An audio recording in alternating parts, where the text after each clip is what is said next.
ಹೈವೇಯಿಂದ 2 kilometre ಒಳಗಡೆ ಬರಬೇಕು. ಒಳಗಡೆ ಬಂದಾದಮೇಲೆ ನಮಗೆ ಇದು ಭದ್ರಾವತಿ ಟು ಶಿವಮೊಗ್ಗ ಹೋಗುವಂಥ ಹೈವೇಯಿಂದ ನಾವು ಒಳಗಡೆ ಬರ್ತೀವಿ. ಒಳಗಡೆ ಬಂದಾದಮೇಲೆ ಇಲ್ಲಿ ವಿಲೇಜ್ ಬರುತ್ತೆ.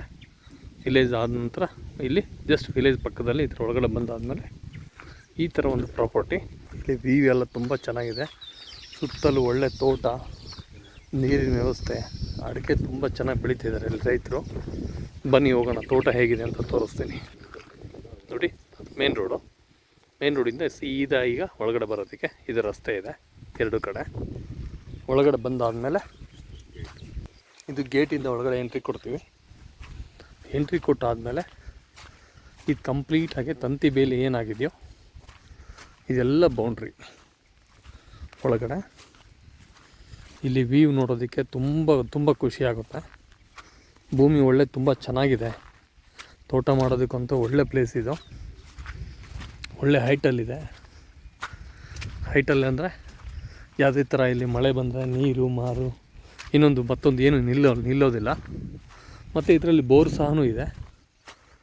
5 ಬೋರ್ ಇದೆ, 2 TC ಇದೆ.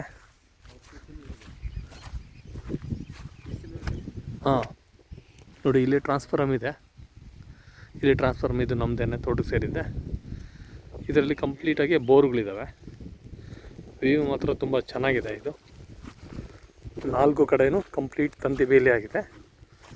ಟೋಟಲ್ ಆಗಿ ಈ ಜಮೀನು ಬಂದ್ಬಿಟ್ಟು 15 ಎಕರೆ ಫ್ಲ್ಯಾಟು. ಈ ಥರ ತೋಟ ನೋಡೋದಕ್ಕೆ ತುಂಬ ಖುಷಿಯಾಗುತ್ತೆ. ಇಲ್ಲಿ ಒಳ್ಳೆ ಮನೆ ಕಟ್ಬೋದು, ಒಳ್ಳೆ ವಾಸಕ್ಕೆ ಅನುಕೂಲ ಇದೆ. 4 ಕಡೆಗೂ ಒಳ್ಳೆ ಭೂಮಿ, ಒಳ್ಳೆ ಮಣ್ಣು, ಒಳ್ಳೆ ವಾತಾವರಣ.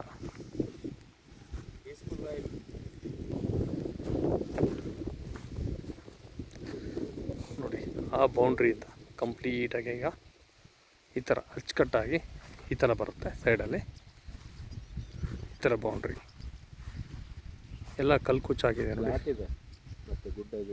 ಈ ಥರ ಕಲ್ಕುಚ್ಚ ಏನು ಕಾಣ್ತಾ ಇದೆಯೋ, ಈಗ ಮಳೆ ಬೀಳ್ತಾ ಇದರಿಂದ